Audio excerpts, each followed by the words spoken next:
Fabric আর dice chemicals. তো যেহেতু অনেকগুলো ক্লাস মিস হয়ে গেছে এবং দুইটা ডিপার্টমেন্টে আমি সেম কোর্সটাই নিচ্ছি এবং সেম লেকচার, সো এবং অনলাইনে হওয়ার কারণে এই সুযোগটা নিতে পারতেছি। আশা করি কারো কোনো সমস্যা হবে না। তো যেহেতু আমাদের মিস হয়ে গেছে কয়েকটা ক্লাস, আমরা ট্রাই করবো এগুলো কাভার আপ করার। ঠিক আছে, যাদের ল্যাব শেষ হয়ে গেছে এবং যাদের শুরু হতে এখনো খানিকটা সময় আছে, আমরা এর মাঝখানে মানে যতদূর সম্ভব আগায় রাখবো আমাদের সিলেবাস, মানে যত বেশি পড়া যায় আর কি। ঠিক আছে, যেহেতু আমাদের সিলেবাসটাও আপনাদেরকে ফার্স্ট ক্লাসে আমি ইন্ট্রোডিউস করছিলাম যে একটু ভাস্ট সিলেবাস, সো একটু সময়ও লাগবে। আপনারা আশা করি এক্ষেত্রে আমাকে হেল্প করবেন আর কি। তো আমরা স্টার্ট করি। ঠিক আছে, বাকিরা জয়েন করুন, যেহেতু 7 মিনিট অলরেডি পাস্ট। আমরা শুরু করি।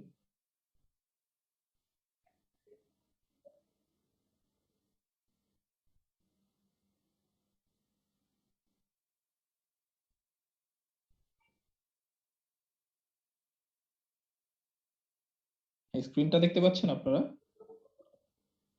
জি স্যার। হ্যাঁ, তো লাস্ট ক্লাসে আমরা এই যে দেখেন তো, একটু যদি স্মরণ করিয়ে দেই, লাস্ট ক্লাসে যে গিভস ফেস রুল থেকে আমরা ফেস রুলটা শিখেছিলাম। তারপর হচ্ছে বাইনারি আইসোমরফাস সিস্টেম যেটা ছিল কপার এবং নিকেল অ্যালয়ের জন্য, সেটা আমরা দেখেছি এবং এটা কিভাবে ইন্টারপ্রেট করে, হ্যাঁ, একটা ফেজ ডায়াগ্রাম। এবং এইখান থেকে আমরা কিভাবে কোয়ান্টিটেটিভ বিভিন্ন ইনফরমেশন পেতে পারি, like phase, composition of phase, percentage or fractions of this phase, এগুলো আমরা কিভাবে আইডেন্টিফাই করে আমরা শিখিয়েছিলাম কিভাবে করতে হয়। যেমন এই যে টাই লাইনে কে কম্পোজিশন গুলো বের করতে হয়, ফেজেস গুলো কি প্রেজেন্ট থাকে, এগুলো আমরা বুঝতে পারি আসলে ফেজ ডায়াগ্রামের কোথায় একটা নির্দিষ্ট পয়েন্ট, কোন পয়েন্টে কি ফেজ আছে, এগুলো আমরা আইডেন্টিফাই করতে পারি। কি খেয়াল আছে আপনাদের? মানে আমরা এই ক্লাসটা লাস্ট করেছিলাম। আমি যদিও ভিডিও লেকচার গুলো আপলোড করিনি, ইনশাল্লাহ আজকের ক্লাসের পর লেকচার এবং ভিডিও লেকচার দুটোই আপলোড করে দিব। তো এরপর হচ্ছে এই যে ফেজ অ্যামাউন্টস কিভাবে বের করতে হয়, এটা আমরা দেখেছি। তারপর কিছু প্রবলেম সলভ করেছি। তারপরে যে এই প্রবলেমটা ছিল, আহ, আহ, একটা হচ্ছে কপার নিকেল অ্যালয়ের জন্য আমাদের বিভিন্ন ইনফরমেশন কিভাবে এখান থেকে আইডেন্টিফাই করা যায়। এই ম্যাথটা আপনারা একটু দেখবেন, এটা যদি মানে ম্যাথটা বুঝতে পারেন, অনেক মানে অনেকটা পোর্শনই আমার ফেজ ডায়াগ্রামের কভার হয়ে যাবে। ওকে, দেন ওটারই আর একটা ছোট পোর্শন ছিল এই প্রবলেম 3। আমার এই যে 1300 ডিগ্রি সেন্টিগ্রেড টেম্পারেচারে আমার যদি আহ, ইয়েটা আমার মাইক্রোস্ট্রাকচার যদি এই যে আলফা প্লাস লিকুইড অর্থাৎ সলিড এবং লিকুইড ফেজে কোএক্সিস্ট করে, সেক্ষেত্রে কোন ফেজের অ্যামাউন্ট কত, এটা আমরা বের করেছিলাম লাস্ট ক্লাসে। ওকে, তারপর যখন এই যে development of microstructure in isomorphous alloy, এখানে গিয়ে আমরা শেষ করেছিলাম। মনে আছে আপনাদের?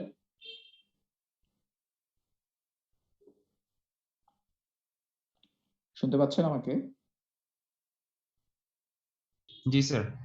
ওকে, সো আজকে আমরা স্টার্ট করব development of microstructure in isomorphous alloy. একটু আগে বলতে আমরা লাস্ট লেকচারটায় ফেজ ডায়াগ্রাম পড়েছি আইসোমরফাস অ্যালয়ের জন্য, বাইনারি আইসোমরফাস অ্যালয়। তো আমি আইসোমরফাস অ্যালয়টা আরেকবার দেখাচ্ছি। যেমন এটা একটা আইসোমরফাস অ্যালয়, হ্যাঁ, কপার এবং জিঙ্কের জন্য এটা হচ্ছে একটা আইসোমরফাস অ্যালয়, যেখানে হচ্ছে লিকুইড থাকে, সলিড থাকে, এবং এদের মধ্যবর্তী পোর্শনে সলিড এবং লিকুইড এই দুইটা ফেজ হচ্ছে কোএক্সিস্ট করে। ঠিক আছে, সো এটার মধ্যে মাইক্রোস্ট্রাকচারের ডেভেলপমেন্টটা কিরকম হবে। ওকে, সো এটাকে আমরা দুই ধরনের কন্ডিশন আমরা মাথায় রাখবো। First of all equilibrium cooling, আরেকটা হচ্ছে নন ইকুইলিব্রিয়াম কুলিং। ওকে, সো ইকুইলিব্রিয়াম কুলিংটা কি? এটা হচ্ছে আমাদের কুলিং রেটটা যদি খুব স্লোলি মেইনটেইন করা হয়। ঠিক আছে, স্লোলি মেইনটেইন করা হয়। হোয়াই? আমরা কেন এটা স্লোলি, মানে স্লোলি কুলিং রেটটা হবে, বিকজ আমার প্রত্যেকটা ফেজে আমি ফেজ ইকুইলিব্রিয়ামটা মেইনটেইন করতে চাচ্ছি। ঠিক আছে, যেহেতু আমার কুলিং রেটটা খুবই স্লো কনসিডার করা হচ্ছে, so that will be called the equilibrium cooling because phase equilibrium is maintained at every phase. So এটাকে ওটার একটা জুম ভার্সন হচ্ছে এটা।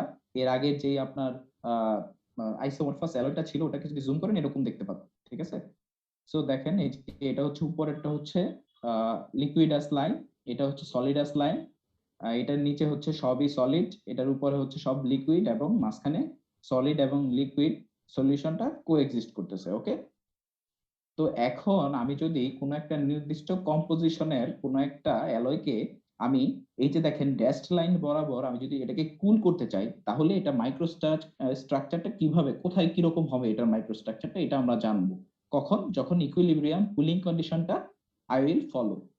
সো দেখেন, let us consider an alloy of composition 35% nickel এবং 65% copper as it cooled from 1300 degree centigrade. অর্থাৎ আমি এখান থেকে 1300 ডিগ্রি সেন্টিগ্রেড থেকে, এটা দেখেন কম্পোজিশনটা খেয়াল করেন, 35% নিকেল থেকে 35% নিকেল এবং 65% কপার, এরকম একটা কম্পোজিশনের অ্যালয়কে আমি 1300 ডিগ্রি সেন্টিগ্রেড টেম্পারেচার থেকে এটাকে আমি কুল করব।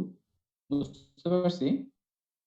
সো এটা একটা ড্যাশ লাইন দিয়ে এখানে এটাকে প্রকাশ করা হয়েছে। সো সবার উপরে যে পয়েন্টটা, পয়েন্ট এ, খেয়াল করে দেখেন তো, পয়েন্ট এ তে এটা কি লিকুইডাস লাইনের উপরে। সো আমার দুটো অ্যালয়ের পুরোটাই একটা লিকুইড সলিউশন হবে, তাই না? সম্পূর্ণটা কি লিকুইড হবে না? জি হ্যাঁ, লিকুইড হবে। ওটাতে যেহেতু আমি 35% কম্পোজিশন নিছি, হচ্ছে ওয়েট পার্সেন্ট 35, ওয়েট পার্সেন্ট আমি নিকেল নিছি। সো যেহেতু পুরোটাই লিকুইড সলিউশন, সো এখানে আমার কি থাকবে, 35 ওয়েট পার্সেন্টই নিকেল থাকবে। ওকে, তারপর আস্তে আস্তে যখন আমি কুল করতেছি, আমার এই যে আমার মাউসটা খেয়াল করেন, এই লিকুইডাস লাইনের উপর পর্যন্ত আমি যেখানেই যাই আমার লিকুইড সলিউশনও থাকবে, আনটিল আমি বি বিন্দুতে না পৌঁছাই। বি বিন্দুতে পৌঁছেছি মানে আমি লিকুইডাস লাইনে চলে গেছি। ওকে, লিকুইডাস লাইনের উপর পর্যন্ত আমার লিকুইড থাকবে। সো এখানে কি হবে, আমার সলিড এবং লিকুইড দুটাই কোএক্সিস্ট করবে, তাই না? সো এই যে দেখেন, এই বিন্দুতে আমার যে মাইক্রো স্ট্রাকচারটা এখানে কি হয়েছে, ছোট ছোট করে কিন্তু দেখেন এই যে ছোট ছোট মাইক্রো কনস্টিটিউয়েন্ট গঠিত হয়েছে, যেগুলো হচ্ছে সলিড। দেখতে পারতেছেন ফিগারে? আশা করি দেখতে পারতেছেন যে আমার এই ফিগারের মধ্যে ছোট ছোট করে সলিড দানা বেঁধেছে। এই যে যেহেতু আমি বি পোর্শনে চলে আসছি, আমি আর লিকুইড পোর্শনে নাই, আমি যেখানে সলিড এবং লিকুইড কোএক্সিস্ট করে ওখানে চলে এসেছি। সো এইখানে আমার কোনটার কম্পোজিশন কত, এটা আমি কিভাবে জানবো বলেন তো? আমি টাই লাইন অঙ্কন করে আমি জানতে পারি, তাই না? সো এখানে যদি আপনি টাই লাইন ড্র করেন, তাহলে এই পোর্শনে গিয়ে আপনি পেয়ে যাবেন সলিড পোর্শনের, সলিড নিকেল মানে সলিড ফেজে আপনার নিকেলের পরিমাণ কত, এখানে গিয়ে পেয়ে যাবেন আপনি লিকুইড পোর্শনটা কত। এই যে দেখেন, যেহেতু আমি বি পোর্শনে আছি, আমি লিকুইড মানে যে এই লাইনটা আমি পারপেন্ডিকুলার লাইন ধরতে পারি টাই লাইনের। সো 35% নিকেল আছে এবং আমার সলিডে নিকেল আছে কত পার্সেন্ট, 46%। ঠিক আছে? সো আমার বি বিন্দুতে স্ট্রাকচারটা হবে এরকম। তারপর আমি যদি আরো কুল করতে থাকি, সাপোজ এরকম একটা বিন্দু নেই যেটা বি আর ডি এর মাঝখানে, সি বিন্দু। ঠিক আছে, সি বিন্দুতে আমার মাইক্রো স্ট্রাকচারটা কি হবে, দেখেন আস্তে আস্তে যখন আমি কুল করতেছি, আমি সলিডিফিকেশনের দিকে আস্তে আস্তে আগাচ্ছি। সো আমার এই যে যেই সলিড কনস্টিটিউয়েন্ট গুলো ছিল, এগুলো it's growing larger in size. ঠিক আছে, দেখেন এই যে ফিগারটা সি বিন্দুতে। তো এখানে আবার যদি এখানে গিয়ে আমি সলিড এবং লিকুইডের কম্পোজিশনটা জানতে চাই, আরেকটা টাই লাইন আঁকবো। টাই লাইন আঁকলে যে এই বরাবর যদি আমি নিচের দিকে নামি, তো মোটামুটি গেস করা যায় যে 43% হচ্ছে আমার নিকেলের পরিমাণ সলিড পোর্শনে। সলিডটা কোনটা, এই যে আলফা। ওকে, যেহেতু আমি আলফার দিকে যাচ্ছি, আমার এই কি বলে কপার নিকেল যেই ইয়েটা ছিল, অ্যালয়টা ছিল, এটা হচ্ছে আলফা, নিচে ছিল হচ্ছে আমার আলফা ফেজ ছিল। সো যেহেতু যাচ্ছি আমার এইখানে, তাহলে কত হলো, 43% হচ্ছে নিকেল সলিডের মধ্যে। ওকে, আর লিকুইড কত, আমার এই যে কনস্টিটিউয়েন্টটা গঠিত হয়েছে, এটাতে লিকুইড হচ্ছে কত, 32%, তাই না? এই যে টাই লাইন এখানে হচ্ছে 32%। সো আমি যদি ফার্দার কুলিং করি, অর্থাৎ ডি বিন্দুতে যদি যাই, দেখো আমার সলিড পোর্শন গুলো, মানে যেহেতু সলিডিফিকেশন আস্তে আস্তে মানে ইটস ইনক্রিজিং ইন রেট, আমার এই যে প্রায় সলিডাস লাইনের কাছে চলে গেছি। সো আমার সলিড যে ফেজটা, এটা আরো it will grow larger in size.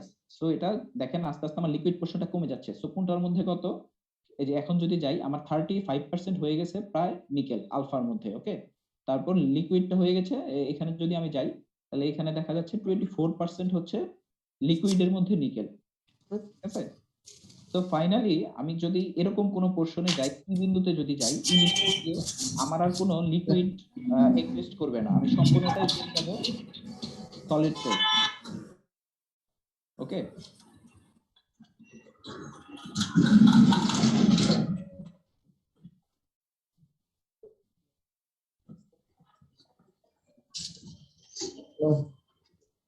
আচ্ছা কাইন্ডলি মিউট করে রাখেন তো, সাউন্ড হচ্ছে, সবাই মিউট করে রাখেন। তো আমি স্যার যদি আপনার মাউসের কার্সরটা স্ক্রিনে দেখা যাচ্ছে না, ওটা শো করলে বেটার হতো। আচ্ছা দেখা যাচ্ছে না, জি স্যার, স্যার এতক্ষণ ধরে তো দেখা যাচ্ছিল না আপনার মাউস। এখন দেখা যাচ্ছে? না এখন স্যার, কি এখনো দেখা যাচ্ছে না? না না স্যার। স্যার আচ্ছা স্যার উপরে অপশন থেকে পয়েন্টার নিলে বোধহয় দেখা যাবে। উপরে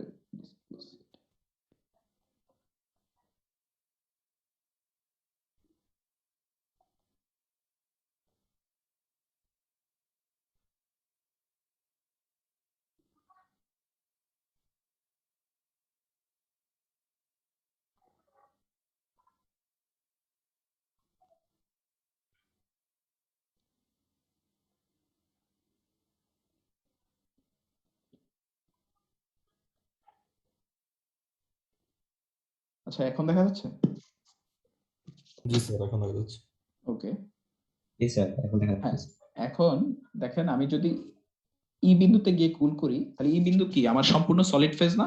তো আমি এখানে গিয়ে সম্পূর্ণ সলিড ফেজ পেয়ে যাব বা সলিড সলিউশন পেয়ে যাব, যেখানে আমার আর কোনো লিকুইড থাকবে না, যেহেতু এটা একটাই মাত্র ফেজ আছে এখানে, সলিড ফেজ আলফা। সো আমার যেই ফাইনাল প্রোডাক্টটা, এটা আমি সম্পূর্ণ আলফা ফেজ কম্পোজিশনে পাবো, এবং এটার মধ্যে আমার নিকেল কত, আমি যদি এই বিন্দুতে চলে যাই তাহলে 35% নিকেল। সো আমি এরকম একটা হোমোজেনাস স্ট্রাকচার পাবো, যেখানে সম্পূর্ণই সলিড ফেজটা থাকবে। এই যে দেখেন, the fraction of alpha phase with will increase with continued cooling, অর্থাৎ ডি বিন্দুর পরে কন্টিনিউড কুলিং এ আমার আলফা ফেজটা ইনক্রিজ করবে, এবং subsequent cooling will produce no microstructural or compositional alteration after point E. অর্থাৎ মানে পুরোটার জন্য, এই পুরো রিজিয়নটার জন্য আমি কে একটা রেফারেন্স পয়েন্ট হিসেবে নিয়েছি। আপনি যদি আরো ফার্দার কুলিং করেন, আপনি আর চেঞ্জ পাবেন না, অর্থাৎ এরকম স্ট্রাকচারই পাবেন আপনি যতই কুল করেন এর নিচে। ওকে, সো ইকুইলিব্রিয়াম কুলিং এর ক্ষেত্রে কি এই ফেনোমেনাটা বোঝা গেছে? কার কোনো কোশ্চেন আছে এখানে? একটা ব্যাপার আমি, হ্যাঁ স্যার এখানে বলুন। একটু ফার্স্টের দিকে স্যার আলফার মান 46, মানে নিকেলটা 46% ছিল, তারপর 43 হলো, কিন্তু লাস্টে আবার 35 কেন হয়ে গেল স্যার? মানে কমতেছে কেন আস্তে আস্তে? না কমা বাড়া না, এটা আপনি দেখবেন যখন কম্পোজিশনটা, হ্যাঁ আপনি দেখবেন এখানে 35% দিয়ে শুরু করবেন, আপনি আলটিমেটলি ফেজ চেঞ্জ হয়ে একটা স্টেজে আবার আলটিমেটলি আপনি 35% নিকেলই পাবেন, যেহেতু আপনি ভার্টিক্যাল মানে একটা কনস্ট্যান্ট লাইন বরাবর কুলিং করতেছেন। ওকে, এটা মানে স্যার ব্যাপার, লিকুইড মানে আগে যে লিকুইড 35% নিকেল ছিল, এবং লাস্টলি আমরা হ্যাঁ সলিডটা ওই সলিডে, 35% হ্যাঁ পাবো। হ্যাঁ সলিডেও ওই 35%ই পাবো। নেক্সট যেগুলো আচ্ছা আছে আপনি দেখলে ওটাই পাবেন। শুধুমাত্র মানে এই যে মাঝখানে যে স্ট্রাকচারাল চেঞ্জ হচ্ছে, এটা বোঝার জন্য যে আপনি হয়তো কুলিং করলে আপনি ফাইনাল রেজাল্টটা এটা পেয়ে যাবেন, ঠিক আছে, বাট মাঝখানে কি হচ্ছে এক এক রিজিয়নে কিরকম ভাবে এগুলো ডেভেলপ করতেছে সেগুলো বোঝানোর জন্য। যেমন আপনি যদি বলি যে ধরেন এই ফেজটায়, হ্যাঁ এই ফেজটায় একটা সলিড ফেজ, একটা হচ্ছে লিকুইড ফেজ। তো সলিড ফেজের মধ্যে নিকেল আছে 43%, 43%, তাহলে কপার আছে কত? 67%, সরি 57%, তাই না? সিমিলারলি লিকুইড আছে কত, মানে লিকুইড যে ফেজটা আছে এই মাইক্রোস্ট্রাকচারে, এটার মধ্যে নিকেলটা আছে 32, তাহলে কপার কত? 68। 68। তো এটার ইন্টারপ্রিটেশন প্রত্যেকটার জন্য এরকম, যে লিকুইড ফেজেও আমার কপার নিকেল থাকবে, সলিড ফেজেও কপার নিকেল থাকবে, বাট আমরা যেহেতু সলিডাস মানে সলিড সলিউশনের দিকে আগাচ্ছি, আলটিমেটলি আমার লিকুইডটা কি হয়ে যাবে? সলিড হয়ে যাবে, তাই না? তো বোঝা গেছে তো এতটুকু, আশা করি বুঝতে পারছেন। এরপর আমরা যাই নন ইকুইলিব্রিয়াম কুলিং। ওকে, একটু আগে আমরা একটা মানে অ্যাজিউম ধরে নিছিলাম যে আমি কুলিংটা হবে খুবই স্লো, বাট ইন প্র্যাকটিক্যাল আপনি দেখবেন মানে খুব এত কুল বা স্লোলি কুলিংটা করা যায় না, একটু র্যাপিড হয়ে যায়। when the cooling is too rapid, it is extremely difficult for atoms to diffuse and produce the equilibrium condition. This non-equilibrium cooling leads to unusual structure, অর্থাৎ আমি যদি আমার এই কুলিং রেটটা যদি এনাফ স্লো না হয়, তাহলে একটু আগে যে স্ট্রাকচারটা দেখছি সম্পূর্ণ রকমের একটা হোমোজেনাস স্ট্রাকচার, অর্থাৎ প্রত্যেকটার জন্য আলাদা আলাদা ফেজ এবং ফেজ বাউন্ডারি ডিফাইন্ড, এবং শুধুমাত্র একটাই কি বলে প্রত্যেকটার জন্য আমার আমার যে কেমিক্যাল ক্যারেক্টার, সরি ফিজিক্যাল যে ক্যারেক্টারিস্টিক্স এগুলো সব same. That is why that is called the homogeneous structure. But এইখানে আপনি দেখেন জাস্ট প্রথমে বোঝার জন্য এই যে নিচে যে স্ট্রাকচার গুলো খেয়াল করে দেখেন, এগুলো আগেরটার চেয়ে ডিফারেন্ট। ওকে, এটা হচ্ছে নন ইকুইলিব্রিয়াম কুলিং এর ক্ষেত্রে আমার এই ধরনের সিচুয়েশনটা হয়। এটা হওয়ার একমাত্র কারণ হচ্ছে আমি কুলিং রেটটা মানে স্লো হয় নাই, র্যাপিড কুলিং হয়েছে, ঠিক আছে? তো এটা আমরা একটু বোঝার চেষ্টা করি কেন হয়েছে। কারণ because the diffusion rates are especially low for the solid phase and phase decreased with the diminishing temperature.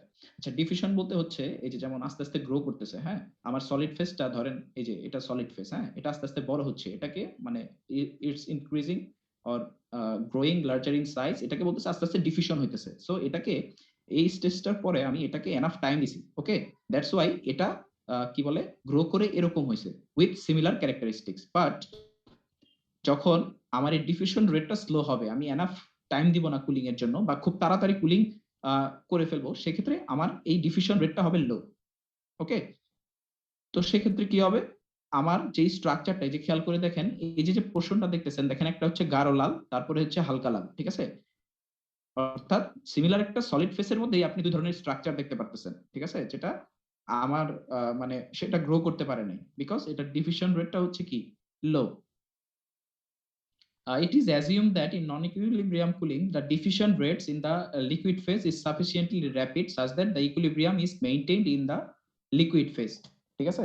আপনাকে এখানে জাস্ট মানে নন ইকুইলিব্রিয়াম কুলিং এর ক্ষেত্রে অ্যাজিউম করে নিছে যে আমার যে লিকুইড ফেজটা এখানে হচ্ছে আমি কি বলে আমি কুলিং রেটটা মেইনটেইন করছি, বাট ইন সলিড ফেজ আমার এই কুলিং রেটটা মেইনটেইন করা হয়নি, যার ফলে দেখেন এই যে আগেরটার মতো বি বিন্দুর আগে, তো এখানেও বি প্রাইম বিন্দুর আগে মোটামুটি আগেরটার মতোই আমার স্ট্রাকচার গঠিত হয়েছে। যেমন এটা হচ্ছে কি 1300 থেকে 1300 ডিগ্রি থেকে আমি আস্তে আস্তে কি হচ্ছে নিচের দিকে কুল করতেছি, এবং এই ক্ষেত্রে যদিও ইকুইলিব্রিয়াম মেইনটেইন করা হয়েছে, বাট এখানে যে কোএক্সিস্ট করতেছে যে পোর্শনটায় এবং সলিডাস যে ফেজটা আছে এখানে কিন্তু আমার একেবারেই কুলিং কন্ডিশন মেইনটেইন করা হয়নি। সো আস্তে আস্তে যখন বি প্রাইম বিন্দুতে গেছি, বি প্রাইম বিন্দুতে যাওয়ার পর এটা মোটামুটি সেম ছিল 35% 46%।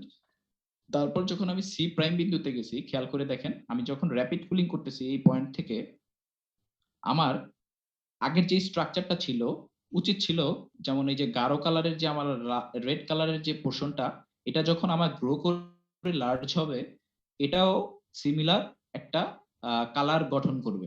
বাট আমি যেহেতু র্যাপিড কুলিং করতেছি সেক্ষেত্রে ডিফিউশন রেটটা লো ছিল এবং আমার স্ট্রাকচারটা হোমোজেনাসলি গঠিত হইতে পারে নাই, দ্যাটস ওয়াই এখানে লেয়ার্ড স্ট্রাকচার গঠিত হয়েছে, যার মধ্যে দেখা যাচ্ছে আমার ভেতরের যেই আলফা পোর্শনটা ওটাতে নিকেল আছে 46% এবং বাইরে আছে কত 40%। অর্থাৎ আমার এই স্ট্রাকচারের মধ্যে যে খেয়াল করে দেখেন বি প্রাইমে আমার নিকেলের পার্সেন্টেজ ওয়েট পার্সেন্টেজ ছিল 46 এবং আমি যখন সি প্রাইম বিন্দুতে আসছি তখন এটাকে বলতেছে 40%, ঠিক আছে? 40 ওয়েট পার্সেন্ট হচ্ছে নিকেল। এটা কারণ হচ্ছে আমি একমাত্র কারণ হচ্ছে আমি মানে খুব ফাস্ট কুলিং করেছি। ওকে, সো এটার মধ্যে আমি খেয়াল করে দেখতেছি যে নিকেল 46%ও আছে, নিকেল 40%ও আছে, বাট এগ্রি করে নেওয়া হয় মানে এটা এই মানে সচরাচর আমার সলিডাস লাইনটা এরকম হওয়া দরকার ছিল, বাট র্যাপিড কুলিং এর জন্য আমার এই সলিডাস যে লাইনটা এটা শিফট করে যায় একটু রাইট সাইডে।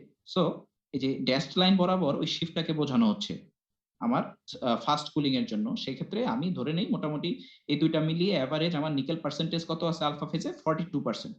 ওকে, এটা হচ্ছে সি প্রাইম বিন্দুর জন্য। তারপর যখন আমি আবার আরো র্যাপিড কুলিং করতেছি ডি প্রাইম বিন্দুতে গিয়ে দেখেন এখনো ডিফিউশন রেট ইজ লো, অর্থাৎ মানে আমি যথেষ্ট টাইম দিচ্ছি না এদেরকে গ্রো করতে। সো এটা গিয়ে আবার দেখেন আরেকটা থার্ড লেয়ার গঠন করবে যেখানে আমার নিকেলের পার্সেন্টেজ হচ্ছে 35%, অর্থাৎ থার্ড লেয়ারে দেখেন 35%, অর্থাৎ 46 40 35%। সো এইখানে আমি যদি ড্যাশড লাইন বরাবর বললাম র্যাপিড কুলিং এর জন্য শিফট করে যাচ্ছে আমার কুলিং কার্ভটা, তো সেই ক্ষেত্রে এই বিন্দুতে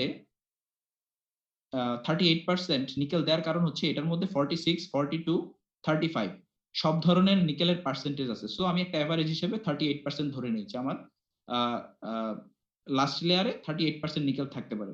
সো এরকম করে ফাইনালি ই প্রাইম বিন্দুতে গেলে বা এই এফ প্রাইম বিন্দুতে গেলে আমি এরকম একটি স্ট্রাকচার পাবো। ওকে, যেখানে আমার আমার যে সলিড ফেজ, এখানেও কিন্তু সলিড ফেজ গঠিত হয়েছে, ঠিক আছে, আলফা সলিড ফেজ গঠিত হয়েছে, এখানেও আলফা সলিড ফেজ গঠিত হয়েছে, বাট এখানে ছিল 35% নিকেল, বাট এখানে কি 35% নিকেল আছে? এখানে কিন্তু এক একটা ফেজে এক এক রকম ভাবে গঠিত হওয়ার কারণে আমার কি বলে, আমার নিকেলের পরিমাণ একটা ফেজে এক এক রকম হয়েছে, এবং উইথ টেম্পারেচার আমার ডিফিউশন রেটটা মানে বেড়ে গেছে, ঠিক আছে। এই যে দেখেন লিকুইড ফেজ, ওই জানো এটা, আচ্ছা এখানে নাই, ডিফিউশন রেটটা আস্তে আস্তে কি হচ্ছে আমার লো হচ্ছে, ডিফিউশন রেটটা আস্তে আস্তে লো হচ্ছে বলতে এই যে দেখেন এটার জন্য ডিফিউশন রেটটা যত ছিল এর জন্য আরো স্লো হয়ে গেছে, দ্যাটস ওয়াই ভিতরের স্ট্রাকচারটা না যত ভালো গঠিত হয়েছে বাইরের স্ট্রাকচারটা আরো খারাপ ভাবে গঠিত হয়েছে। এই যে এইভাবে যে স্ট্রাকচারটা গঠিত হইতেছে এটাকে বলে কোর স্ট্রাকচার, একটু নোট ডাউন করে রাখেন, এটাকে বলে হচ্ছে কোর স্ট্রাকচার, বিকজ এটাতে প্রত্যেকটা লেয়ারের জন্য আস্তে আস্তে এটার স্ট্রেংথটা কমে যাচ্ছে, এবং যেটা একদম open layer, open to surface layer, সেটা সবচেয়ে দুর্বল থাকে। এর জন্য দেখবেন এই নন ইকুইলিব্রিয়াম কুলিং বা হচ্ছে র‍্যাপিড কুলিং এর জন্য আমার যে মাইক্রো স্ট্রাকচারটা গঠিত হয় সেটাকে আমরা কোরাস স্ট্রাকচার বলি বা কোর স্ট্রাকচার বলি, এবং এই ধরনের স্ট্রাকচারকে যথেষ্ট পরিমাণ স্ট্রেংথ আনার জন্য এগুলোর মধ্যে পরবর্তীতে হিট ট্রিটমেন্ট করা হয়। ওকে, হিট ট্রিটমেন্ট আমরা আরেকটা লেকচারে দেখবো যে হিট ট্রিটমেন্ট করলে কিভাবে তার প্রপার্টি এনরিচ করে, ঠিক আছে। আমাদের এই যে আমরা যে স্টিল গুলো আমরা প্রোডিউস করি, সো র‍্যাপিড কুলিং এর পর সেগুলোকে আমাদের হিট ট্রিটমেন্ট করতে হয়, লাইক অ্যানিলিং, নরমালাইজিং, কোয়েঞ্চিং, টেম্পারিং, এরকম নানান ধরনের হিট ট্রিটমেন্ট প্রসেস আছে। কোয়েশ্চেন করতে পারি স্যার? হ্যাঁ শিওর। স্যার এইখানে কি মানে নিকেলের স্যার লেয়ার তৈরি হচ্ছে কেন? র‍্যাপিড কুলিং এর জন্য কি এটা? ধরেন এই যে আমি এই যে দেখেন কম্পোজিশনটা তো এই যে এরকমই ছিল তাই না, 35% নিকেল ছিল, জি স্যার। তো এটার মধ্যে তো সবসময় এটা অ্যালয়, এটা মানে স্ট্রাকচারটা বলতে হচ্ছে এটা হচ্ছে অ্যালয়, নিকেল এবং কপারের অ্যালয়। এটাতে এই যে দেখেন আগেরটায় দেখেন এটাতে বলতেছে শুধু 35% নিকেল, বাট এটার মধ্যে কিন্তু 65% কপারও আছে। আমার কথা ধরতে পারছেন? জি স্যার। তো হ্যাঁ, সিমিলারলি এখানেও হওয়া উচিত ছিল 35% নিকেল এবং 65% কপার, বাট এটা হয়নি। আমার কথা ধরতে পারছেন? এটা হয়নি, দ্যাটস হ্যাঁ, বিকজ আমার কুলিং রেটটা ছিল সো র‍্যাপিড, আমি এটাকে যথেষ্ট টাইম দেই নাই ডিফিউশনের জন্য। ওকে, জি স্যার বুঝতে পেরেছি। হ্যাঁ, because of this decreasing rate of diffusion, এই যে আমি বাড়তে দিচ্ছি না বা ডিফিউশন রেটটা স্লো হচ্ছে কারণ আমি খুব র‍্যাপিডলি কুলিং করছি, সো ডিফিউশন রেট স্লো হওয়ার কারণে আমার এরকম কোরাস স্ট্রাকচার গঠিত হয়েছে, অর্থাৎ এক এক ধাপে এক এক রকম স্ট্রেংথের লেয়ার গুলো সৃষ্টি হয়েছে আলফা ফেজের, যেটাকে আমরা বলতেছি কোরাস স্ট্রাকচার, যেটা আমাদের মানে খুবই আনডিজায়ারেবল, যে এই ধরনের কোরাস স্ট্রাকচার আমাদের অ্যাভয়েড করতে হবে। কিন্তু সচরাচর ইন প্র্যাকটিস আমাদের এই ধরনের স্ট্রাকচার গুলো গঠিত হয়, ঠিক আছে। এই ধরনের স্ট্রাকচার গুলো ব্রিটেল হয়, করশন হয়, এবং মেকানিক্যাল এবং থার্মাল যে প্রপার্টিজ গুলো এগুলো খুবই মানে দুর্বল হয়। সো এগুলো এনরিচ করার জন্য নেক্সট যে আমাদের প্রসেসটা, মানে আমাদের এটা প্র্যাকটিক্যালি এরকম হয়, এটাকে আমরা অ্যাভয়েড করতে পারি না ওইভাবে। সো দ্যাটস ওয়াই আমাদের পরবর্তী যে ক্রাইটেরিয়া হিট ট্রিটমেন্ট গঠিত হয়েছে, মানে হিট ট্রিটমেন্ট করা হয়, এগুলাতে হিট ট্রিটমেন্ট প্রসেস গুলো ফলো করা হয়। ওকে, সো র‍্যাপিড কুলিং এর জন্য আমাদের মাইক্রো স্ট্রাকচার গুলো এরকম কোরাস স্ট্রাকচার হবে, এতটুকু তো বোঝা গেছে তাই না? তো এই যে এই ব্যাখ্যাগুলো মানে বুকিশ ব্যাখ্যা আছে, আপনারা এগুলো মানে পড়লেই বুঝতে পারবেন আমার এই লেকচারটা যদি সোফার ফলো করেন। ওকে, আমি নেক্সট টপিকটায় আগাই। ওকে,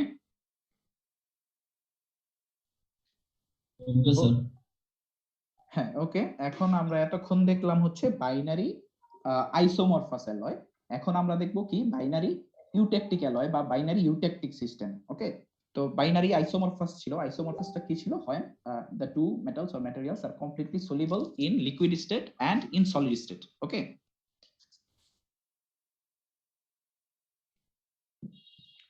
এখানে দেখেন বাইনারি ইউটেকটিক সিস্টেমটা হচ্ছে কি, এই eutectic phase diagram is obtained when two metals are completely soluble in liquid state but either partly or completely insoluble in liquid state, sorry এটা সলিড স্টেট হবে, বুঝতে পারছেন?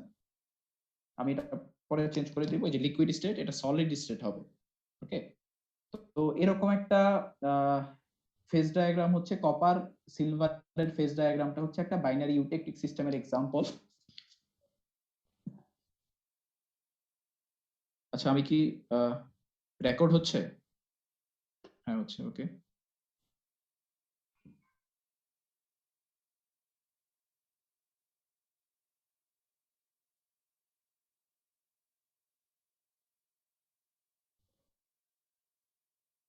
হ্যাঁ, স্ক্রিনটা দেখতে পাচ্ছেন আমার? জি স্যার। Okay, so eutectic কি বললাম যে eutectic phase diagram is obtained when two metals are completely soluble in liquid state, অর্থাৎ যখন তারা লিকুইড স্টেটে থাকবে তারা কমপ্লিটলি সলিউবল হবে, বাট যখন তারা সলিড স্টেটে যাবে তারা পার্টলি সলিউবল হতে পারে বা ইনসলিউবল হতে পারে। এরকম একটা উদাহরণ হচ্ছে কপার এবং সিলভার। ওকে, দেখেন মনে আছে আপনাদের প্রথম লেকচারে পড়াইছিলাম যে সলিড সলিউবিলিটির শর্ত কি? তাদের সেম ল্যাটিস হতে হবে, তাদের সেম অ্যাটমিক সাইজ হতে হবে, সেম ইলেকট্রোনেগেটিভিটি হতে হবে। দেখেন কই কপার আর কই সিলভার, এটার কি মানে মানে কি বলে এটাকে, they are not similar in lattice or in atomic size, that's why they will not be solid soluble. বুঝতে পারছি আমি? সিলভারের কত আপনার অ্যাটমিক নাম্বার? 47 আছে স্যার। আমি ভুলে গেছি। 47 স্যার। 47 আর কপারের হচ্ছে 11, তাই না? 30 হ্যাঁ 29 সরি 29, তাহলে 29 আর 47। ওকে, এটা কিন্তু কি বলে এটাকে খুবই ডিফারেন্স, ঠিক আছে, অ্যাটমিক সাইজে বা ইয়েতে। So that's why they will not be soluble in the solid state. That's why that is called the alloy formed by copper and silver is called the binary eutectic system. Okay, তো কি হবে একটা liquid থেকে? such diagram shows the existence of a eutectic reaction in which a liquid phase decomposes into different solids. এই যে দেখেন এখানে একটা লিকুইডটা যখন আলফা প্লাস বিটা দুইটা সলিড ফেজে রূপান্তরিত হয় আমরা ওইটাকে বলি একটা ইউটেকটিক রিঅ্যাকশন। যেহেতু এটা ইউটেকটিক সিস্টেম বলতেছি, সো এই ধরনের রিঅ্যাকশন যদি দেখায়, এই যে দেখেন এটা কি লিকুইড না? খেয়াল করে দেখেন এটা লিকুইডটা সবশেষে আমি যদি ই বিন্দু বরাবর কুল করি, লিকুইডটা কি হচ্ছে? আলফা প্লাস বিটা দুইটা সলিড ফেজে রূপান্তরিত হচ্ছে না? সো এই ধরনের রিঅ্যাকশনকে আমি বলতেছি ইউটেকটিক রিঅ্যাকশন। ওকে, সো এটাকে আমি একটা ইউটেকটিক ফেজ ডায়াগ্রাম বলতে পারি যেখানে আছে আমার কপার সিলভার এবং এটার মধ্যে আমার আলফা সলিড ফেজ আছে, বিটা সলিড ফেজ আছে, লিকুইড আছে, তারপর আছে আলফা প্লাস লিকুইড আছে, বিটা প্লাস লিকুইড, দুইটার মধ্যে কোএক্সিস্ট করতেছে এবং সবশেষে দেখেন আলফা প্লাস বিটা, ঠিক আছে, আলফা প্লাস বিটা এটাও এখানে কোএক্সিস্ট করতেছে, দুইটা সলিড ফেজ যেটা completely insoluble to each other. Okay, দেখেন the alpha phase in the solid solution is rich in copper. এই যে দেখেন আলফা ফেজটা যেটা আছে, এই যে আলফা ফেজ, এটাতে এই যে কপার, এটা কি বলতেছে composition weight percent silver, so silver এখানে হচ্ছে 100%, তাহলে এখানে 100% কি হবে বলেন তো?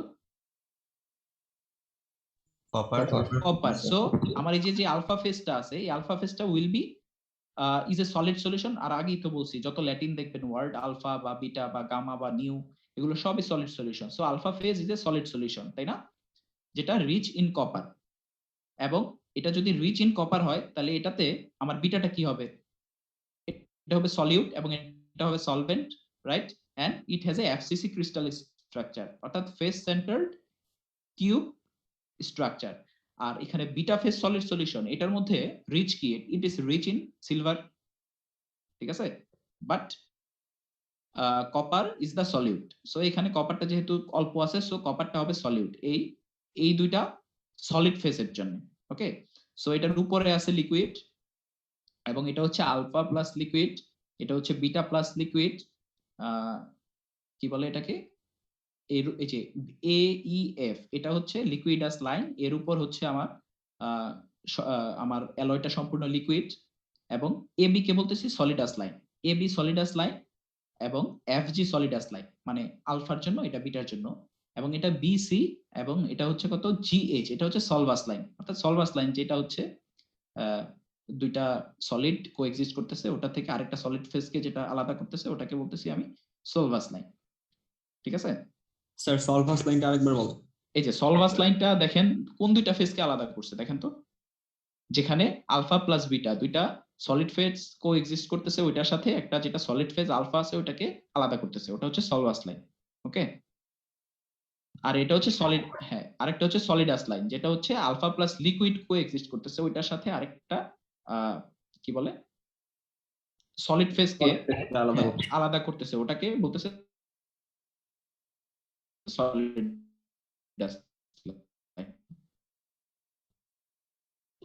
The solubility of both alpha and beta phase is, এই যে দেখেন BEG, এর নিচের যে কোনো টেম্পারেচার, অর্থাৎ এটাকে আমি বলতে পারি কত 700, ধরেন 90, 790 টেম্পারেচারের নিচে এটা লিমিটেড, ঠিক আছে, যেহেতু এটার সলিড সলিবিলিটি মানে খুবই কম, যেহেতু তাদের ল্যাটিস স্ট্রাকচার হচ্ছে কি অনেক যেহেতু ভিন্ন, so they have a limited solid solubility.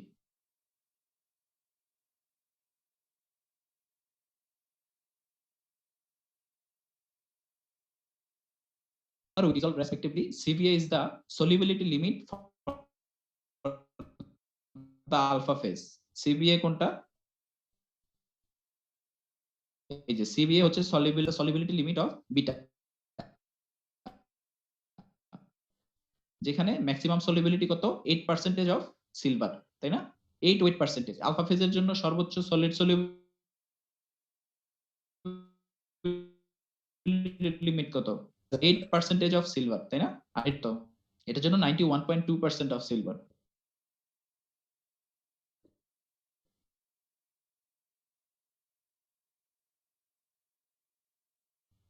B and AB এবং for beta phase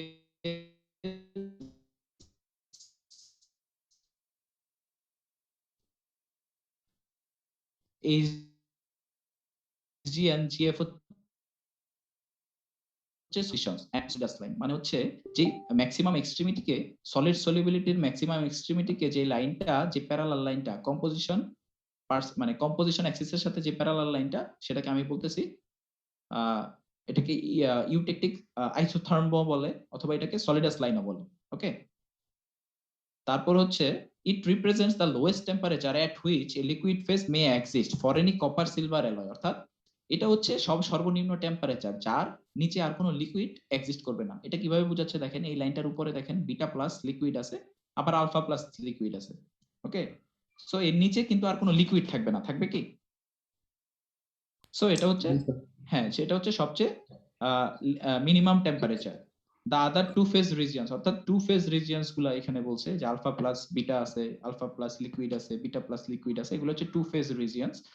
Temperature at which the alloys become totally liquid decreases along this liquidous line, অর্থাৎ এই যে দেখেন এই যে লিকুইড যে লাইনটা, এটা কিন্তু আস্তে আস্তে কমতেছে। এই যে এটা দেখেন, যদি আমার সিলভারটা, কপারটা এখানে বেশি, সিলভারটা কম, যতই আমি ডানে যাচ্ছি আমি কি হচ্ছে, আমার সিলভারটা আমি অ্যাড করতেছি, ঠিক আছে, কপারের মধ্যে, যেহেতু এই যে বলছিলাম এখানে যে এখানে হচ্ছে আমার সিলভারটা হচ্ছে সলিউড, সো সিলভারটা যতই আমি অ্যাড করতেছি ততই আমার লিকুইডাস টেম্পারেচারটা কি আস্তে আস্তে কি ডিক্রিজিং করতেছে না? এটাই বলছে আর কি, লিকুইডাস লাইন বরাবর আমার লোয়ার্ড হচ্ছে। Temperature at which the alloys become totally liquid decreases along the liquidus line as the melting temperature of copper is lowered by silver additions, অর্থাৎ আমি সিলভার যত অ্যাড করতেছি আমার লিকুইড হওয়ার টেম্পারেচারটা আস্তে আস্তে কমতেছে। এবং finally the liquidus line meets at point E on the phase diagram through which also passes the horizontal isotherm line BEG, অর্থাৎ এটা আস্তে আস্তে যেটা সর্বনিম্ন টেম্পারেচারে পৌঁছাচ্ছে সেখানে আবার যে বিজি কে ছেদ করতেছে, অর্থাৎ ই বিন্দুতে ছেদ করতেছে। এই ই বিন্দুকে বলতেছি আমরা ইউটেকটিক পয়েন্ট, কারণ এখানেই আমার লিকুইডটা কি হচ্ছে, ই বিন্দুর পরে আমি যদি এই বরাবর কোনোটাকে কুল করি, ই বিন্দুর নিচেই আমার লিকুইডটা হয়ে যাচ্ছে দুইটা সলিড ফেজ আলফা এবং বিটা। ওকে, এটাকে বলতেছি ইউটেকটিক পয়েন্ট। এবং যে রিঅ্যাকশনের মাধ্যমে আমার লিকুইডটা দুইটা সলিড ফেজে চলে যাচ্ছে, সেটা কি, সেটাকে আমি বলতেছি আলফা, সরি, সেটাকে আমি বলতেছি ইউটেকটিক রিঅ্যাকশন।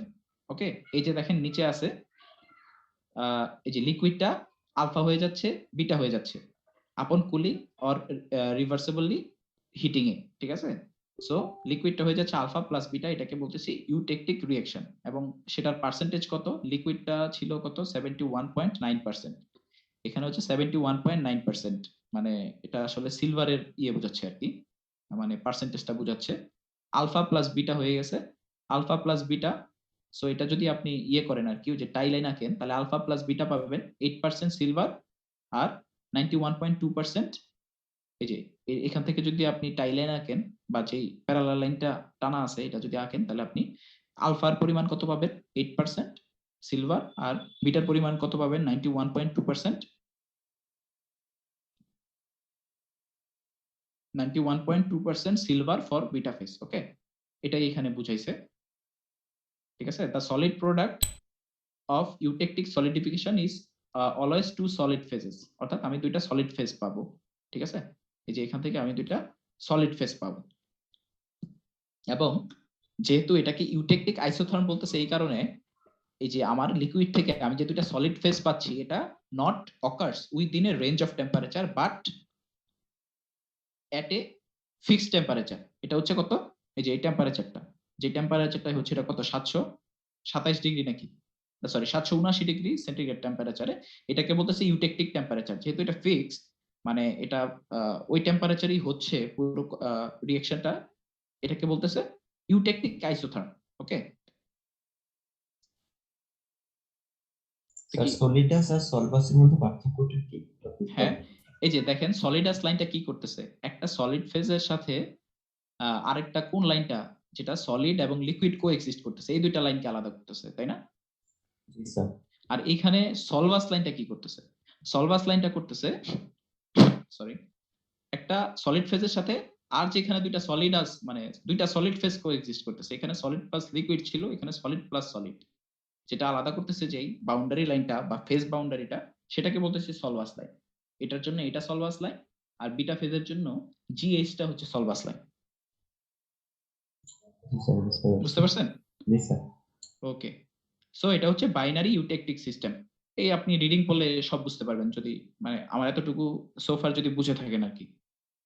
আমি তাহলে আগাই নেক্সটে। ওকে, দেখেন এটা হচ্ছে আরেকটা এক্সাম্পল, এটা হচ্ছে কি বলে লেড অ্যান্ড টিন, ঠিক আছে? লেড আর টিনের জন্য আপনি সেম একটা ইউটেকটিক সিস্টেম পাবেন, এই যে আলফা প্লাস বিটা, আরেকটা হচ্ছে কি লিকুইড থেকে দুইটা পার্শিয়ালি সলিবল সলিড ফেজ পাবেন, শুধু টেম্পারেচার বা আমার ওই যে ম্যাক্সিমাম সলিবিলিটি লিমিট গুলো চেঞ্জ হচ্ছে, যেমন এর আগে ছিল 8%, 91.2% ছিল, এখানে আলফা ফেজের জন্য ম্যাক্সিমাম সলিবিলিটি লিমিট কত 18.3% এবং বিটার জন্য হচ্ছে 97.8%। ওকে, এবং এই যে পোর্শনটা এটা আস্তে আস্তে ধরেন 0.03 বা এর নিচে নেমে গেছে আর কি, লেডের যেই সরি টিনের যেই কম্পোজিশনটা আর কি, এটাও পুরোপুরি 100 এ মিলে নাই, 100 এর আগে মিলছে। তো আমরা একটা ম্যাথ দেখি এখানে, খুবই ইজি ম্যাথ, মানে হচ্ছে এর আগেই আপনারা দেখেছেন এই ম্যাথ গুলো যে টাই লাইনে কিভাবে করতে হয়, মনে আছে? এই যে ওইখানে কিছু ফর্মুলা আমরা প্রমাণ করেছিলাম, এই যে লিভার রুল থেকে, এই যে s divided by r plus s, তারপর হচ্ছে ভলিউম ফ্র্যাকশন বের করেছিলাম এখান থেকে, ঠিক আছে? এই ফর্মুলা গুলো আপনার এই ম্যাথে কাজে লাগবে, ম্যাথ গুলো একটু সবাই মানে করে রাখবেন, এগুলো এক্সামে আসে, ঠিক আছে? একটা ম্যাথ আসলে আপনার আপনি যা পড়েছেন তার অ্যাপ্লাই করার অ্যাবিলিটিটাকে জাজ করে, সো ম্যাথ থাকবে এক্সামে।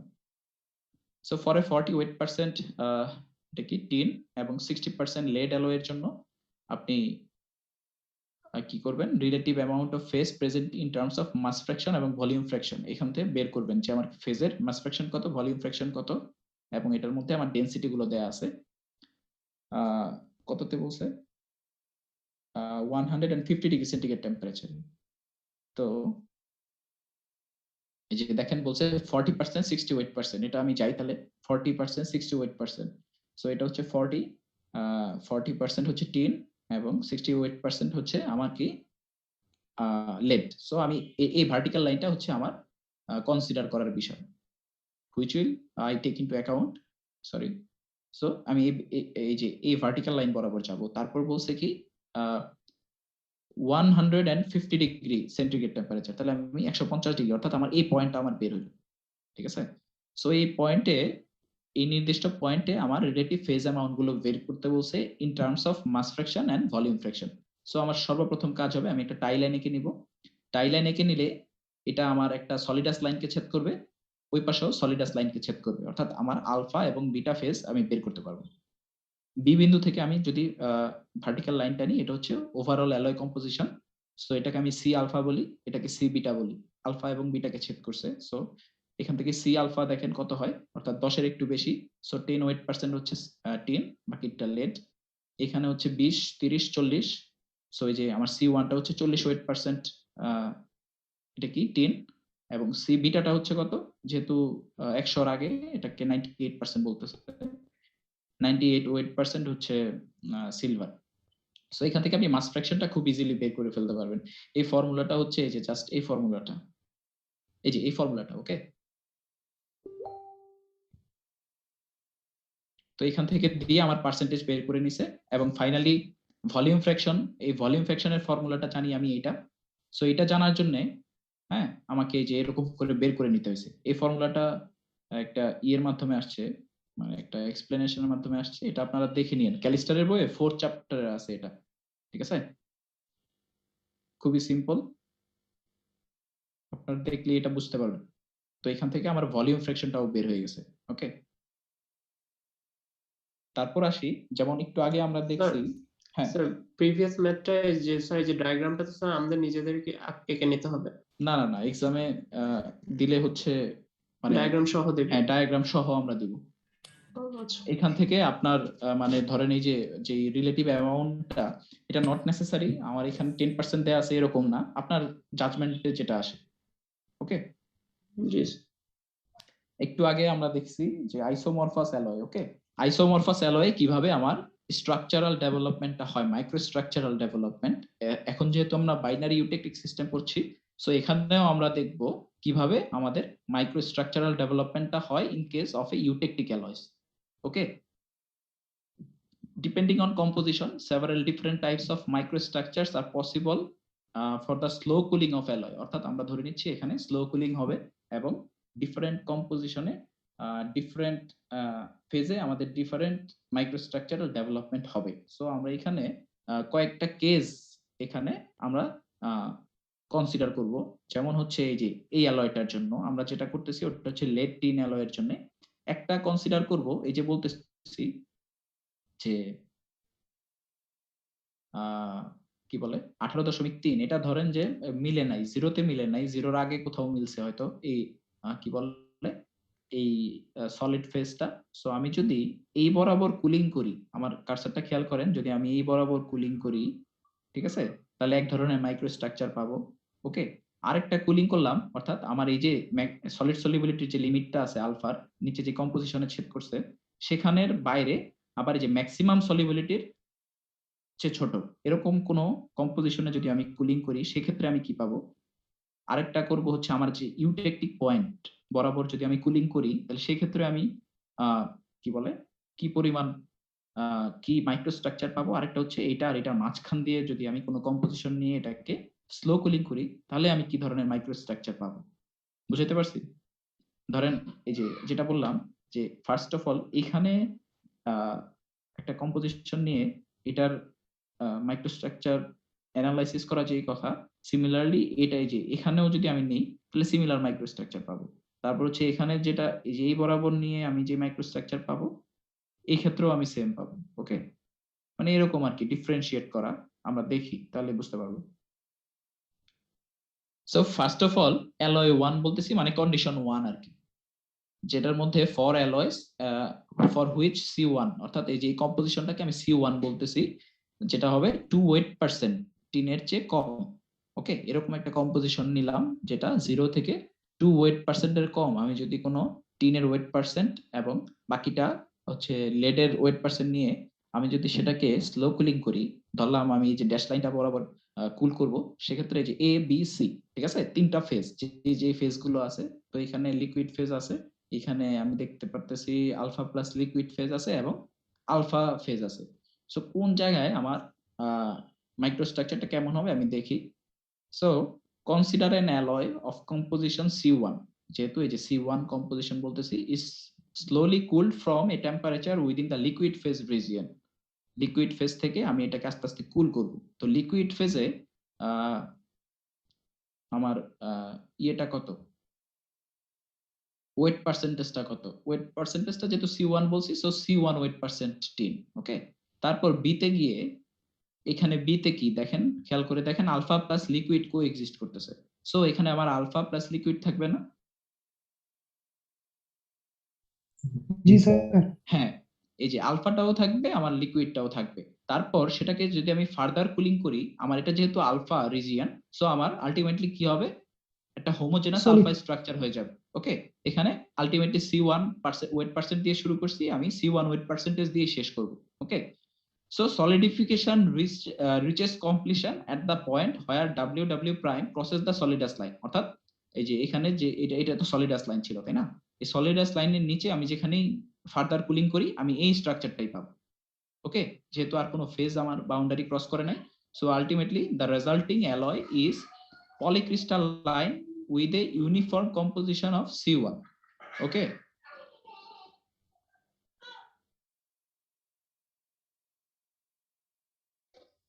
ওকে, আমি এরকম একটা স্ট্রাকচার পাবো ফার্স্ট কন্ডিশনের জন্য। তারপর আসছি সেকেন্ড কন্ডিশন। সেকেন্ড কন্ডিশন কি বলতেছে, এই যে খেয়াল করে দেখেন এটার ম্যাক্সিমাম সলিড সলিবিলিটি কত ছিল? 18.3, তাই না? হ্যাঁ, 18.3 ছিল। সো আমি যদি এরকম একটা কম্পোজিশন নেই যেটা এই যে 18.3 এবং এখানে বলতেছি 2%, ওকে, এই 2% এর মিডলে অর্থাৎ 2% থেকে 18% এর মাঝখানে 18.3% এর মাঝখানে আমি যদি কোনো টিনের কম্পোজিশন নিয়ে ওটাকে কুল করি, স্লো কুল করি, সেক্ষেত্রে কি পাবো? পাবো হচ্ছে, খেয়াল করেন, আমি যদি কুল করি এই যে এফ পর্যন্ত, দেখেন আমার আগের ফেনোমেনাটাই ফলো করবে।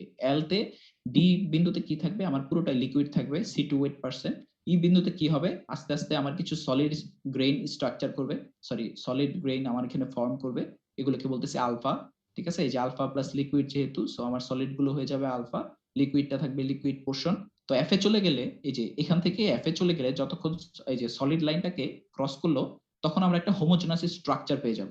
ওকে, যেটা হবে C2 8%। এবং ফাইনালি দেখেন আমার আস্তে আস্তে যখন কুল করে আমি সলভাস লাইনটাকেও আমি কি করে যাব, মানে পাস করে যাব, তখন আমার এখানে আমার কিছু গ্রেইন এখানে ফর্ম করবে। ঠিক আছে, এই যে দেখেন এগুলোকে আমি বলতেছি বিটা গ্রেইন, কারণ আমার এখানে কি আলফা প্লাস বিটা কোএক্সিস্ট করতেছিল না আমি যে কম্পোজিশনটা নিয়েছি। জি স্যার। দ্যাটস ওয়াই আমার এই স্ট্রাকচারের মধ্যে আমার কিছু যে এরকম লম্বা লম্বা কিছু গ্রেইন দেখা যাবে, যেগুলোকে আমি বলতেছি বেটা ফেজ আর কি। এটাকে আপনি ফার্দার কুলিং করলে এই বেটা ফেজ গুলো আস্তে আস্তে মানে ইট উইল গ্রো লঙ্গার। ঠিক আছে, দেখেন এই যে এটাকে বলতেছে upon crossing the solvus line the alpha solid solubility is exceeded. ঠিক আছে, এই যে এটা হচ্ছে solid solubility exceeded which results in the formation of the small beta phase particles. These are indicated in the microstructure inset at point G. এই যে এগুলো দিয়ে স্ট্রাকচার গুলোকে বোঝানো হচ্ছে। এবং with continued cooling these particles will grow in size because the mass fraction of the phase increases slightly with the decreasing temperature. অর্থাৎ এটাকে যদি আপনি এটার মাস ফ্র্যাকশন বের করতে চান, ওই যে টাইলেনেকে যদি দেখেন যেটার মাস ফ্র্যাকশনটা আস্তে আস্তে বাড়বে যতই আপনি এটাকে কুল করতে থাকবেন। ওকে, so the final result is polycrystalline with alpha grains and small beta phase particles at temperature in alpha plus beta range.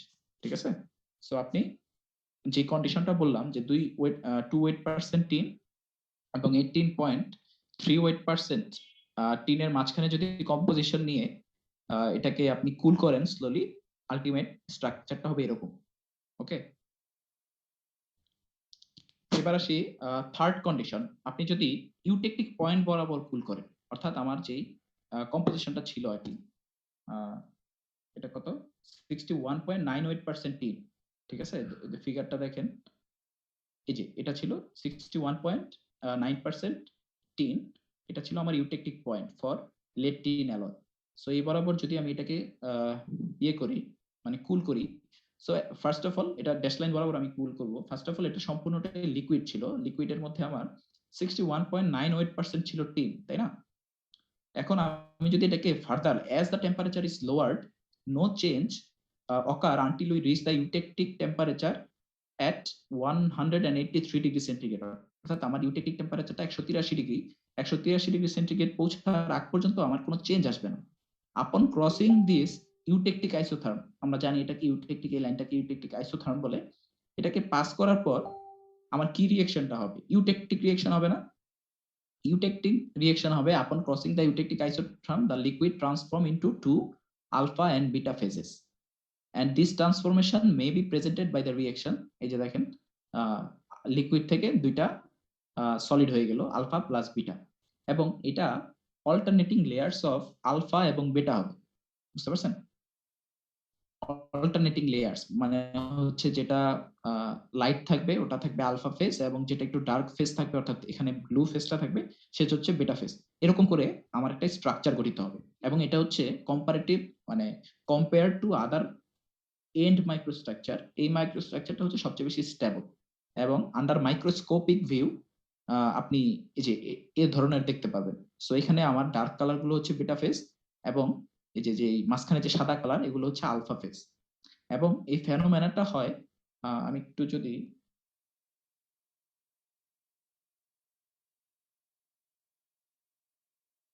হ্যাঁ দেখতে পাচ্ছেন,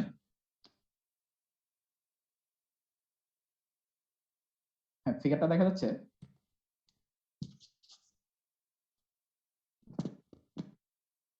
শুনতে পাচ্ছেন আপনারা আমাকে? হ্যাঁ, আমি যে ফিগারটা বড় করলাম এটা কি দেখা যাচ্ছে? জি স্যার। হ্যাঁ, আপনি যখন এই যে এই বিন্দু থেকে এই লাইন বরাবর ড্যাশ লাইন বরাবর আপনি কুল করতে থাকবেন, as long as you are close to this eutectic point, আস্তে আস্তে আপনার আলফা মানে লিকুইডটা ডিকম্পোজ হয়ে আলফা এবং বিটা ফেজ গঠিত হতে থাকবে।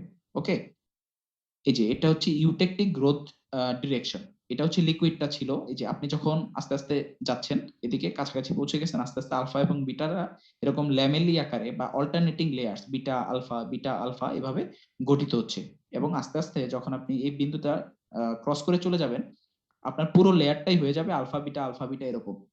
এবং খেয়াল করে দেখেন আমার লেডটা ইজ ডিফিউজিং ইনটু আলফা ফেজ এবং টিনটা ইজ ডিফিউজিং ইনটু বিটা ফেজ। কারণ কি? কারণ আলফাটা রিচ ছিল কি দিয়ে? লেড দিয়ে না? বুঝতে পারেন নাই? দাঁড়ান দেখাচ্ছি। এই যে এখানে লেড কত?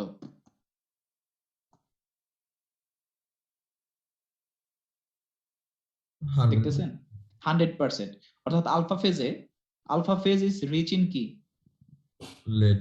লেড। আর বেটা টিন, তাই না? সো তো এখানে যেটা রিচ ওইটা দিয়ে ওইটা ডিফিউজ করবে। যেমন হচ্ছে টিনটা যাচ্ছে হচ্ছে বেটাতে, যে দেখেন ডিরেকশনটা বলা আছে এবং কালার দিয়ে বলা আছে যে lead will diffuse into alpha and tin will diffuse into beta. So finally আমার স্ট্রাকচারটা এরকম হবে, এবং এটা হচ্ছে একটা স্টেবল স্ট্রাকচার। ওকে, এক সেকেন্ড।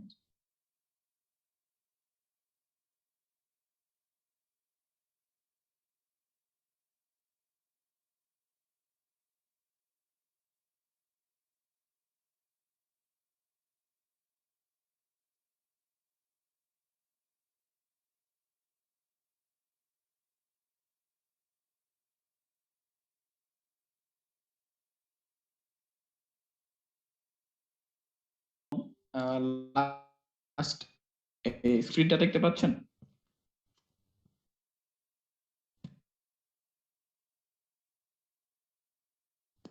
স্ক্রিনটা দেখতে পাচ্ছেন আপনারা? জি ওকে, হ্যাঁ এখন আমরা হচ্ছে লাস্ট যে কন্ডিশনটা আছে যেটা হচ্ছে মানে আমার এই যে সলিড সলিবিলিটি ম্যাক্সিমাম আলফা ফেজে যেটা ম্যাক্সিমাম সলিড সলিবিলিটি ছিল এবং ইউটেকটিক, এই দুইটার মাঝখানে যদি কোনো কম্পোজিশন নেন অর্থাৎ 18.3 থেকে 61.9% এর বরাবর যদি আপনি কোনো টিনের ওয়েট পার্সেন্টেজ নেন, ওই কম্পোজিশনের একটা অ্যালয়কে যদি আপনি জেড প্রাইম লাইন বরাবর যদি এটাকে কুল করেন সেক্ষেত্রে আপনার স্ট্রাকচারটা কেমন হবে? ওকে, কি হবে দেখেন। ফার্স্ট অফ অল এখানে লিকুইড থাকবে, তারপর কে বিন্দুতে আসার পর এতটুকু সেম আগের মতোই থাকবে। তো কে বিন্দুতে আসার পর দেখেন আমার কি করলো, একটা সলিড ফেজ হচ্ছে জেনারেট হলো, ঠিক আছে, একটা স্ফিয়ার আকারে। আর লিকুইড আছে as we are cooling and we are approaching to point L, আমাদের কি সলিড যে পয়েন্টটা আছে বা সলিড যে স্ফিয়ার লাইক আমাদের যে ফেসটা ছিল it's growing in size. But আমরা কি জানি এই যে ইউটেকটিকের নিচে গেলেই কি অল্টারনেটিং লেয়ার হচ্ছে না আলফাবেটার? একটু আগে কি দেখলাম, লিকুইডটাই তো আমার আলফা বিটা হয়ে গেল। সো এখানে আমার লিকুইডটা আছে, ঠিক আছে, লিকুইডটা আছে, ওই লিকুইডটা হয়ে যাবে এই যে alternating layers of alpha beta. But আমার যে লেয়ারটা মাত্র ফর্ম করলো, ওকে, যে এই যে আমার স্ফিয়ার লাইট যেগুলো, এগুলো থেকে যাবে আমার স্ট্রাকচারে, যেগুলোকে আমি বলতেছি প্রাইমারি বা প্রো ইউটেকটিক আলফা। বুঝতে পারছেন? ধরতে পারছেন আমার কথাটা? ধরেন একটু জি, আগে স্যার। যখন আমরা এই দিক দিয়ে কুল করছি, লিকুইডটা কি হয়ে গেছে, দুইটা সলিড ফেজে কনভার্ট হয়ে গেছে, এবং সেটা ছিল অল্টারনেটিং লেয়ার্স অফ আলফা এবং বিটা। সো এখানেও তো আমার কিছু সলিড আছে, তাই না? এখানেও তো আমার কিছু সলিড আছে, লিকুইড আছে। এই লিকুইডটা আমি যখন 727 ডিগ্রি, এটা হচ্ছে 727 না তো, এটা 183 ডিগ্রি সেন্টিগ্রেড টেম্পারেচার, ওকে, 183 ডিগ্রি সেন্টিগ্রেড টেম্পারেচার নিচে গেলে এই লিকুইডটাও তো আমার কি হয়ে যাবে, এই ইউটেকটিক টেম্পারেচারের নিচে চলে গেল, তাহলে কি এটাও তো অল্টারনেটিং লেয়ার্স সৃষ্টি করবে? আমার কথা বুঝতে পারছেন? জি স্যার, বুঝে গেছি। হ্যাঁ, ওটা হচ্ছে এই যে অল্টারনেটিং লেয়ার্সটা হচ্ছে আলফা বিটা, এবং এগুলো তো থেকে যাবে যেটা অলরেডি ফর্ম করছে আলফা, যে ইয়েটা ছিল, স্ট্রাকচারটা ছিল, ওকে। সো আমি আলটিমেট স্ট্রাকচারটা আমি পাবো হচ্ছে এরকম, যেখানে এটাকে বলতেছি প্রাইমারি, গোলগুলোকে বলতেছি প্রাইমারি আলফা, যেটা প্রথম ঘটিত হয়েছিল, ওকে, আর তারপরে যেটা অল্টারনেটিং লেয়ারে আলফা বিটা হইলো, ওটাকে আমরা বলতেছি ইউটেকটিক আলফা, এবং এই গ্রিনিশ কালার এগুলোকে বলতেছি বেটা, ঠিক আছে?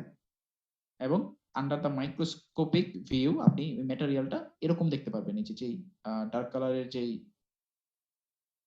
কি বলে এটাকে, আমার কনস্টিটিউয়েন্ট গুলো আছে বা মাইক্রোস্ট্রাকচার গুলো আছে, এগুলোকে বলতেছি আমি ইউটেকটিক, সরি, এগুলোকে বলতেছি প্রাইমারি আলফা বা প্রো ইউটেকটয়েড আলফা, আর এগুলোকে বলতেছি ইউটেকটিক স্ট্রাকচার বা ইউটেকটিক আলফা এবং ইউটেকটিক বিটা, ওকে। সো আমি এরকম স্ট্রাকচারটা পাবো, কিন্তু বাট সবচেয়ে বেস্ট স্ট্রাকচার হচ্ছে এটা। বুঝতে পারছেন? তো এতক্ষণ আমরা দেখলাম ইউটেকটিক এবং মানে ইউটেকটিক অ্যালয়স। সো যদি ইউটেকটিক অ্যালয়, এটা 61 পয়েন্ট কত পার্সেন্ট ছিল দেখেন তো, 61.9% ছিল টিন, তাই না? এখন what is hypo eutectic, what is hypo eutectic and what is hyper eutectic, okay. যদি এরকম কোন কম্পোজিশন নেন, এই যে দেখেন, এই যে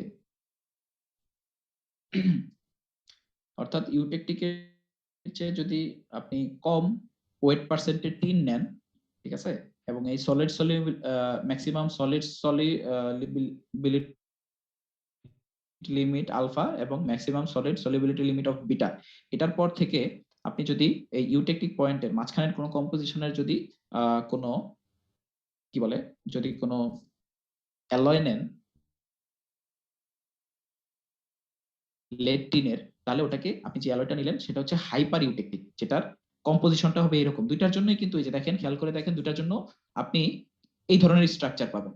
শুধুমাত্র হাইপার ইউটেকটিকে এটা হবে বিটা ফেজ, আর হাইপো ইউটেকটিকে, সরি, এটা হচ্ছে হাইপার ইউটেকটিকে আপনি পাবেন বিটা ফেজ, আর হাইপো ইউটেকটিকে এটা পাবেন আলফা ফেজ, যেটাই যে এখানে বলা আছে। দেখেন এই যে এটা হচ্ছে আমার হাইপার ইউটেকটিক, যেখানে টিনের ওয়েট পার্সেন্ট হচ্ছে 61.9, ওয়েট পার্সেন্টের চেয়ে বেশি, এবং আন্ডার দ্য মাইক্রোস্কোপিক এটা আপনি এরকম দেখতে পাবেন, যে যে গোল গোল যে স্ফিয়ার গুলো ছিল ওগুলো হচ্ছে বিটা ফেজ দিয়ে রিপ্লেস হয়েছে। এবং যেটা হাইপো ইউটেকটিক, যেটা হচ্ছে 61.9%-এর চেয়ে কম আমার টিন, ওকে, সেটা হচ্ছে আমার হাইপো ইউটেকটিক। এখানে বিটা ফেজ গুলো যেটা আগে ছিল এটা আলফা ফেজ দিয়ে রিপ্লেস হয়ে গেছে, এবং এটাকে বলতেছে হাইপো ইউটেকটিক অ্যালয়, ওকে। আর যেহেতু এই বরাবর গেলে আমরা যে অল্টারনেটিং লেয়ার্স এর আলফা বিটা ফেজ পাই, এটা হচ্ছে ইউটেকটিক অ্যালয়। বুঝাইতে পারছি?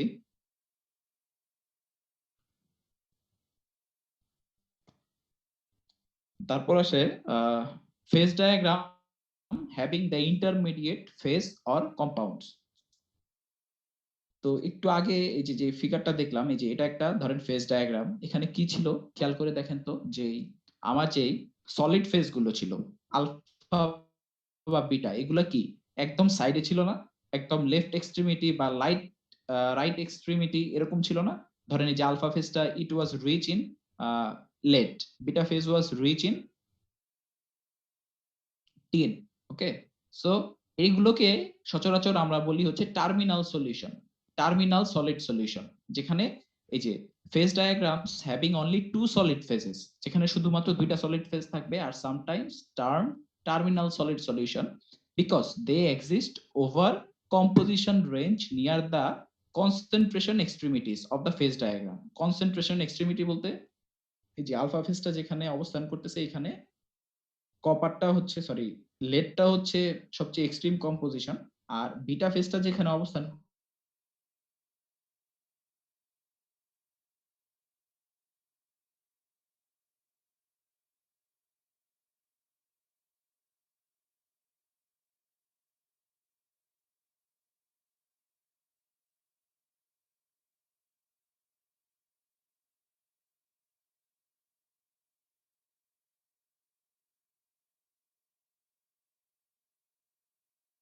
হয়েছে আর কি। আচ্ছা, যেখানে ছিলাম সেটা হচ্ছে ইন্টারমিডিয়েট ফেজ অর কম্পাউন্ড। তো এখানে আমার যেই সলিড ফেজ গুলো আছে এগুলো শুধু রাইট বা লেফট এক্সট্রিমিটি ছাড়াও ভেতরে থাকতে পারে। যেমন এই যে কপার জিঙ্ক ডায়াগ্রামে দেখেন এখানে বেটা আছে, এখানে গামা আছে, এখানে এপসাইলন আছে, এখানে বি প্রাইম আছে। ওকে,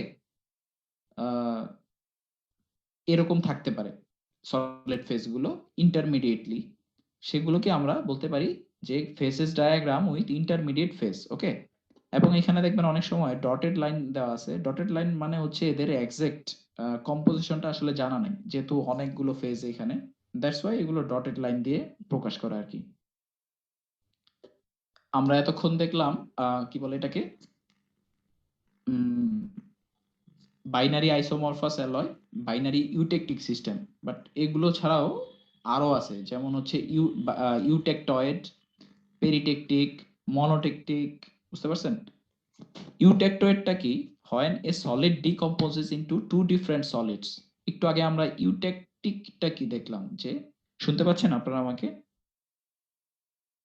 জি স্যার, শোনা যাচ্ছে। হ্যাঁ, একটু আগে আমরা ইউটেকটিকটা কি ছিল বলেন তো? লিকুইডটা ডিকম্পোজ হয়ে দুটো সলিডে পরিণত হয়েছে, তাই না? তো ইউটেকটয়েড বলতেছে যে একটা সলিড ডিকম্পোজ করে টু ডিফারেন্ট সলিডে পরিণত হবে এট কনস্ট্যান্ট টেম্পারেচার ডিউরিং কুলিং। যেমন দেখেন কপার জিঙ্ক সিস্টেমে এই যে আমার ডেল্টা যে ইয়েটা আছে, সলিড ফেজটা আছে, এটা ডিকম্পোজ হয়ে এই যে এটাকে কি বলে গামা প্লাস এপসাইলন, এই দুটো সলিড ফেজে পরিণত হয়েছে। এটা ইন্টারমিডিয়েট ফেজ ডায়াগ্রাম। এটা হচ্ছে এই যে আগের যে ফেজ ডায়াগ্রামটা, এইটার এই যে পোরশনটুকু এতটুকুর জুম ভার্সন হচ্ছে অতটুকু। বুঝতে পারছেন? তো এই যে এখানে ওটা জুম করা একটা phase diagram with intermediate phases. তো কপার জিঙ্কের যেই আমার ফেজ ডায়াগ্রামটা ওখানে আমরা দেখতে পারতেছি একটা সলিড ডিকম্পোজ হয়ে যে ই বিন্দুতে দুইটা সলিডে পরিণত হয়েছে। সো এই রিঅ্যাকশনটাকে আমরা ইউটেকটয়েড রিঅ্যাকশন বলতে পারি, রাইট? আর পেরিটেকটিক রিঅ্যাকশন হচ্ছে with this reaction upon heating one solid phase transforms into liquid phase and another solid phase। অর্থাৎ আমার একটা সলিড ফেজ কি হচ্ছে আপন হিটিং একটা লিকুইড ফেজ আর একটা সলিড ফেজে পরিণত হচ্ছে। যেমন এই যে দেখেন আলফা প্লাস লিকুইড, এটা কি হচ্ছে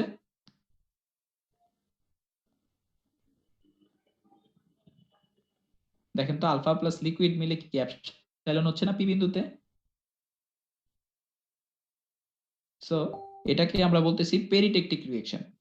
সো এরকম মানে আরো রিঅ্যাকশন আছে, ইউটেকটয়েড, পেরিটেকটিক রিঅ্যাকশন এরকম। এই যে দেখেন এখানে আছে ইউটেকটিক, পেরিটেকটিক, আমরা ইউটেকটয়েড দেখলাম।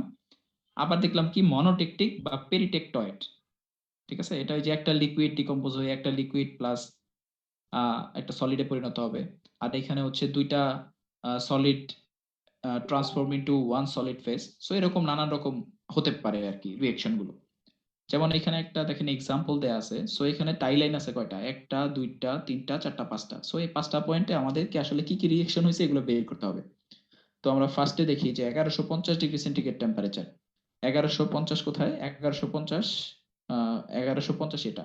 এটাতে আলফা প্লাস লিকুইড থেকে আমার কি হয়েছে একটা অস্টেনাইট, বা এটাকে আমরা গামা স্টেজ, গামা ফেজ বলতে পারি, যেহেতু সলিড লিকুইড মিলে কি হয়েছে আরেকটা সলিড হয়েছে, তাই না? এটাকে কি বলা যায়? পেরিটেকটিক, তাই না? বলা যায়? জি স্যার। ওকে, তারপর হচ্ছে 800, এটা কত 920 ডিগ্রি সেন্টিগ্রেড টেম্পারেচার। এটা হচ্ছে একটা লিকুইড থেকে ডিকম্পোজ হয়ে একটা লিকুইড আরেকটা সলিড হয়েছে, অর্থাৎ এই যে কই যেন দেখলাম, এই যে এটা হচ্ছে মনোটেকটিক। এই বিন্দুতে কি হয়েছে, একটা লিকুইড থেকে দুইটা সলিড ফেজ, সো এটা হচ্ছে ইউটেকটিক।